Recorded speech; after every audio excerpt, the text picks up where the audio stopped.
Salut tout le monde, bienvenue à laparole.tv. Aujourd'hui, on va lire ensemble dans Actes chapitre 2.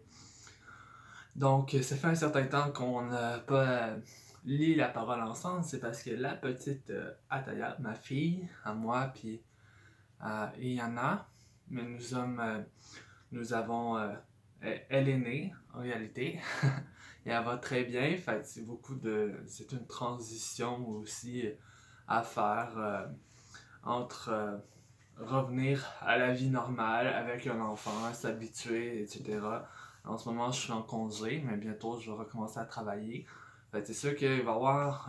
je vais faire des vidéos quand même, mais surtout, tu sais, je vais accorder beaucoup de temps à ma femme et à ma fille, à ma famille, parce que dans le fond, la famille, c'est important pour moi. C'est important que ma femme soit heureuse, soit comblée, et que ma fille aussi puisse bénéficier de cette relation forte entre moi et Eliana. C'est l'amour, que l'amour règne. Mais vraiment, merci de suivre laparole.tv. J'ai fait certains petits investissements ces derniers temps. J'ai acheté une lumière pour, dans le fond, mieux éclairer la pièce et un petit micro pour mon cellulaire. Fait que, tu sais, ça peut faire des petites différences. Ça peut vous aider à mieux entendre la parole de Dieu, qui est extrêmement important. Amen. Fait que commençons sans plus tarder la lecture de Actes 2 au chapitre 1. Quand le jour de la Pentecôte arriva, ils étaient tous ensemble au même endroit. Tout à coup, il vint du ciel un bruit comme celui d'un vent violent qui remplit toute la maison où ils étaient assis. Des langues qui semblaient de feu leur apparurent, séparées les unes des autres, et elles se posèrent sur chacun d'eux. Ils furent tous remplis du Saint-Esprit et se mirent à parler en d'autres langues comme l'Esprit leur donnait de s'exprimer. Amen. Tous ceux qui étaient réunis ensemble et qui croyaient justement la parole de Dieu, parce que Jésus avait dit allez à telle place, à tel endroit, et restez-y juste à temps que je vous envoie mon esprit. Fait qu'il y avait déjà, ils croyaient déjà en Dieu, ils croyaient déjà en Jésus-Christ, qu'il était vivant et ressuscité, ils l'ont même vu. Mais ils n'avaient pas reçu le Saint-Esprit. Et ils ont attendu ensemble, dans la prière, dans la communion fraternelle, et après le Saint-Esprit est descendu sur eux comme des langues de feu. Mais c'est une expérience unique ici en ce moment. T'es pas obligé pour recevoir le parlant en langue que des langues de feu descendent sur toi. Tu sais, non, tu peux attendre, tu peux avoir le parlant en langue sans les langues de feu. Et oui, tu fais juste croire dans ton cœur que Jésus-Christ est Seigneur, etc., et qu'il est Dieu, et que tu aimes le Saint-Esprit, il va t'inspirer une langue inconnue en toi que tu vas pouvoir parler. Amen. Et c'est aussi simple que ça. C'est pas plus compliqué. C'est pas plus. T'as pas des rituels à faire. T'as pas. Tu sais, il y en a que ça prend plus de temps que d'autres. Et c'est normal. Il faut pas s'inquiéter pour ces choses. C'est comme un supplément, mais pas, pas nécessaire à une vie chrétienne non plus. C'est nécessaire, oui, mais tu peux très bien vivre sans parler en langue, et avoir la foi en Jésus-Christ et avoir le Saint-Esprit en toi. Amen. Il y avait il y avait en ce séjour à Jérusalem des Juifs hommes pieux comme venus de toutes les nations qui sont sous le ciel. À ce bruit, ils accoururent en foule et furent stupéfaits parce que chacun les attendait parler dans sa propre langue. Ils étaient tous remplis d'étonnement et d'admiration et ils se disaient les uns aux autres, ces gens qui parlent ne sont-ils pas tous galiléens? Comment se fait-il donc que nous les entendions chacun dans notre propre langue, notre langue maternelle? Parthes, Médès et Lamite, habitants de Mésopotamie, de la Judée et de la Cappadoce, du pont de l'Asie, de la Phrygie, de la Pamphylie, de l'Égypte, du territoire de Libye voisine, de Cyrène et résidents venus de Rome, juifs de naissance ou par conversion, crétoises et arabesques, nous les entendons parler dans notre langue des merveilles de Dieu, tous remplis d'étonnement, et ne sachant que penser, ils se disaient les uns aux autres, qu'est-ce que cela veut dire? Mais d'autres se moquaient et disaient, ils sont pleins de vin doux. C'est ça, le parler en langue, c'est une langue inconnue que nous connaissons pas ce que nous disons à Dieu, mais c'est ici, vous voyez, ils disent des merveilles à Dieu. Ils disaient des merveilles de Dieu, des merveilles que Dieu accomplissait. C'est comme des louanges, des paroles qu'on envoie à Dieu qu'on ne connaît pas, mais qui nous fortifient en intérieur, qui nous fortifient individuellement le parler en langue.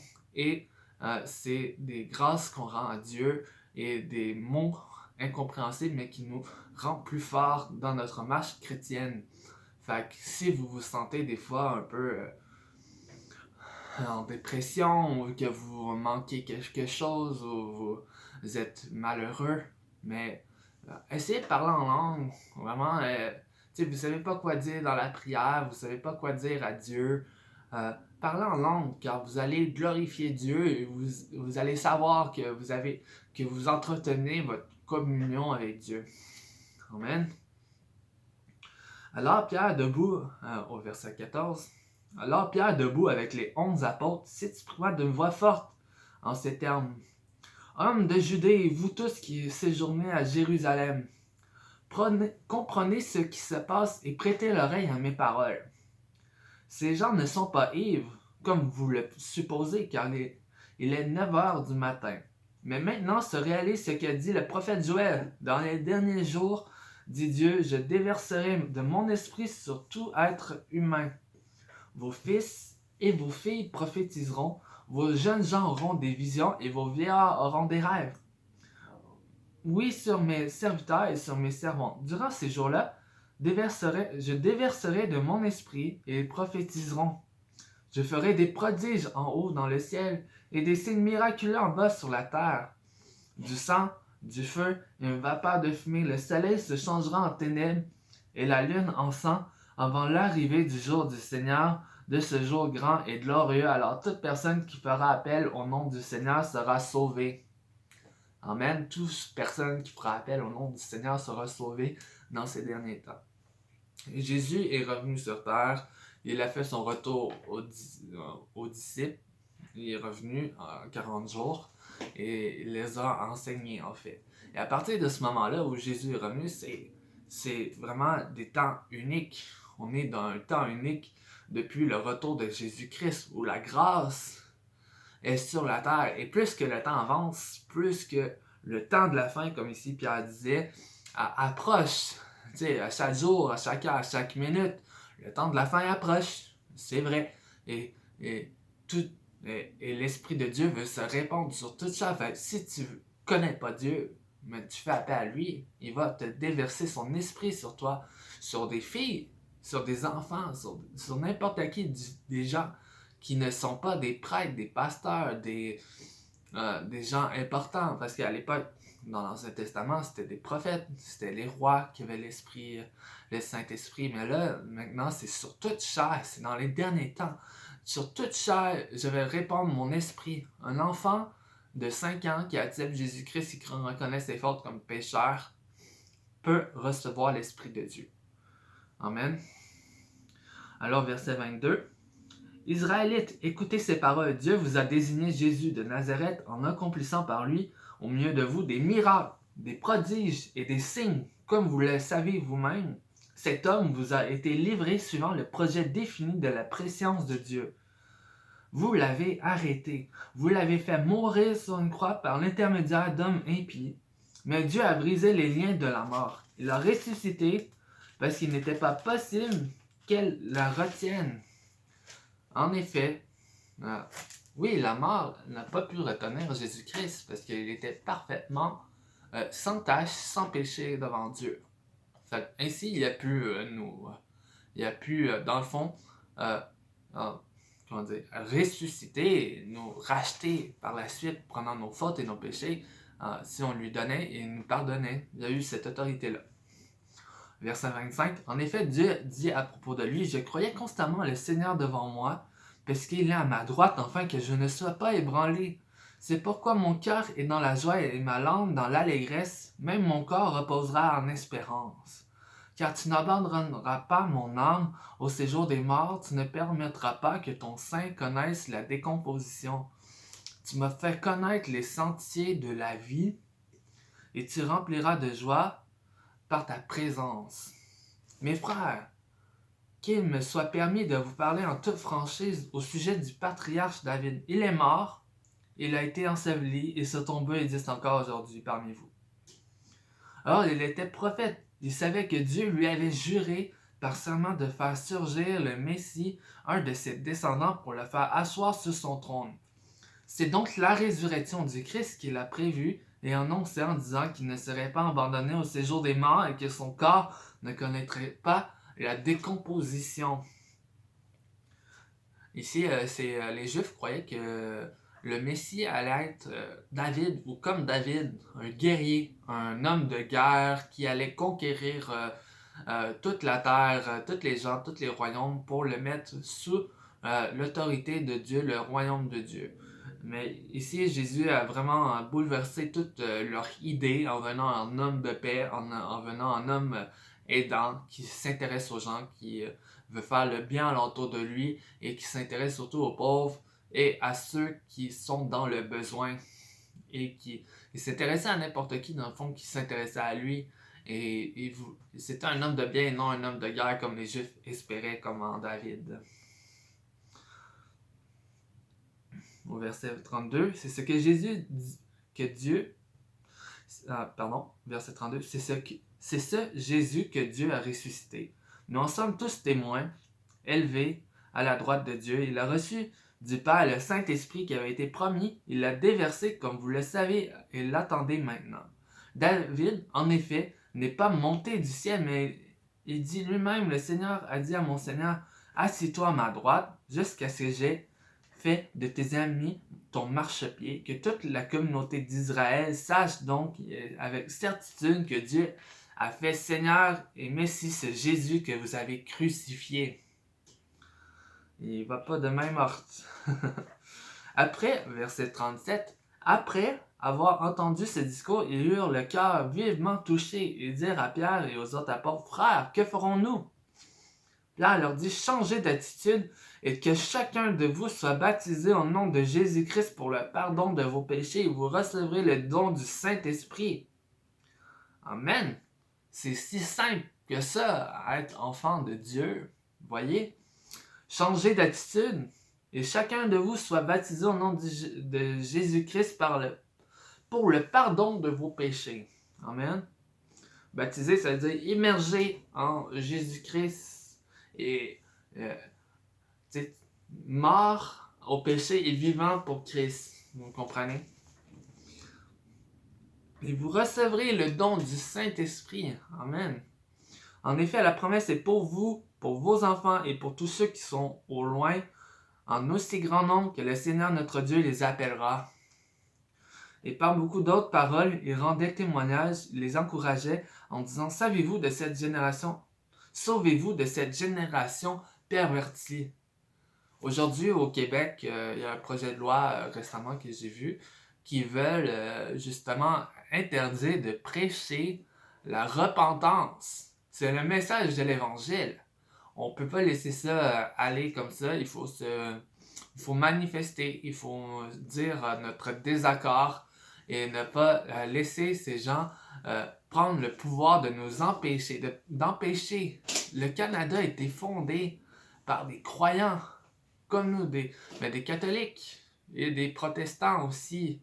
Mais peu importe leur origine, ces gens-là croyaient en Dieu et prêchaient certainement la repentance aussi. Et se repentir, c'est changer d'attitude, reconnaître qu'on fait le mal face devant Dieu, on se fait du mal à soi-même. Et le Québec veut empêcher qu'on parle de la repentance. Dans le fond, ils veulent nous empêcher de parler de Dieu, de la Bible, etc. Mais ces choses-là, certainement, sont prévus dans la parole de Dieu. C'est pas Dieu est pas comme oh non, ils veulent empêcher cela. C'est les temps de la fin et la persécution va augmenter de plus en plus et on va voir plus en plus de censure. Donc au verset 41, ceux qui acceptaient ces paroles furent donc baptisés et ce jour-là, le nombre de disciples augmenta d'environ 3000 personnes et persévéraient dans l'enseignement des apôtres, dans la communion fraternelle, dans la fraction du pain et dans les prières. Vous voyez, c'est simple, là. On n'a pas besoin de rendre la vie d'église comme compliquée, avec plein de règles, plein de règlements, plein d'horaires, etc. Ça peut être aussi simple que persévérer dans l'enseignement de la parole de Dieu, des apôtres, dans la communion fraternelle, être les uns avec les autres, dans la fraction du pain et la prière, de partager les uns avec les autres et prier ensemble. La vie d'église peut juste fitter dans ce verset-là. Amen. C'est aussi simple que ça. On n'a pas besoin de mettre des centaines de millions de règlements qui viennent régir la vie d'église de la communauté. Oui, c'est nécessaire, mais restez dans la simplicité, s'il vous plaît. Au verset 43, la crainte s'emparait de chacun et il faisait beaucoup de prodiges et de signes miraculeux par l'intermédiaire des apôtres. Tous ceux qui croyaient étaient ensemble. Ils y avaient tous en commun. Ils vendaient leurs propriétés et leurs biens et ils partageaient le produit entre tous en fonction des besoins. Chaque jour, avec persévérance, ils se retrouvaient d'un commun accord au temple. Ils rompaient le pain dans les maisons et prenaient leur nourriture avec joie et simplicité de cœur. Ils louaient Dieu et avaient la faveur de tout le peuple. Le Seigneur ajoutait chaque jour à l'Église ceux qui étaient sauvés. Amen. Fait que, dans le fond, Dieu est grand. Non, mais pour vrai, ici, c'est encore la simplicité, puis dans le fond, c'est un acte de Dieu. C'est inspiré par l'Esprit. Puis ici, c'est des actes uniques, tu sais, c'est le commencement de l'Église, certainement, et Dieu a agi fortement pour établir son Église. Il les a pas laissés sans rien, puis dit arrangez-vous, convertissez une personne par jour. Il était vraiment rempli du Saint-Esprit de Dieu quand il parlait et qui, justement, 3000 hommes se sont convertis. Tu sais, 3000 hommes, mais ça veut dire sans les enfants, sans les femmes, sans les grands-parents, sans la famille. Puis tu sais, ici on voit qu'ils vendent leur maison, certaines personnes, mais il y avait des gens extrêmement riches aussi, des personnes qui avaient plusieurs maisons même, tu sais, fait pourquoi avoir 10 maisons quand je peux en avoir juste 2 peut-être pour ma famille, etc. Fait qu'il y a des personnes qui ont décidé de vendre certaines maisons, tu sais, ils sont pas tous devenus des sans-abri, des gens qui n'avaient pas d'abri, ils disent, qui sont partis vivre dans la rue comme des gens sans travail, etc. Non, au contraire, il y avait des gens là-dedans qui travaillaient, il y avait des gens qui avaient une vie aisée et justement, pour aider les autres, ont décidé de mettre leur vie en commun avec eux et de vendre certains de leurs terrains.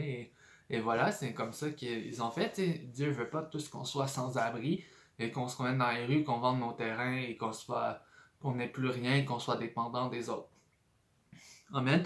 Voici ce qui est tout du chapitre 2 des Actes. Alors, on se rejoint pour le chapitre 3 des Actes. Merci d'avoir écouté la parole.tv. C'est une bénédiction pour moi d'être avec vous et de pouvoir lire la parole de Dieu. Et j'espère que vous êtes richement bénis. Amen.